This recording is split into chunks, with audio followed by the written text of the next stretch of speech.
নমস্কার বন্ধুরা, আজকে আমি বানাচ্ছি রাতে রুটি দিয়ে খাওয়ার জন্য ডিম সোয়াবিনের একটা রেসিপি।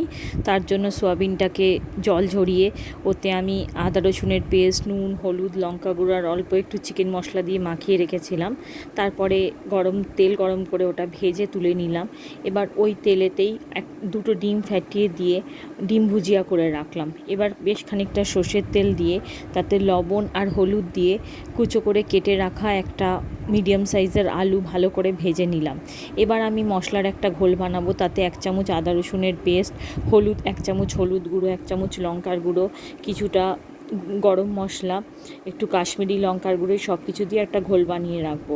এবার পেঁয়াজটা কষানো হয়ে গেলে কিছুটা কালার পরিবর্তন হলে ওটাতে টমেটো আর মশলার ঘোলটা দিয়ে আরও বেশ কিছুক্ষণ কষবো। মশলা থেকে তেল ছেড়ে এলে সোয়াবিন আর আলুটাকে দিয়েও ভালো করে মিশিয়ে নিয়ে বেশ কিছুক্ষণ মশলাটার সাথে আলু আর সোয়াবিনটাকে কষিয়ে নেব।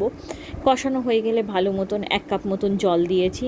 দিয়ে এই সমস্ত কিছুকে ভালো করে মিক্স করে এবার আমি ডিম ভাজাটা দিয়ে দিলাম, যেটা ভুজিয়া করে রেখেছিলাম। সব কিছু ফুটিয়ে ভালো করে ঘন হয়ে এলে এবং আলুটা সিদ্ধ হয়ে গেলেই রেডি আমাদের টেস্টি খাবার। ধন্যবাদ।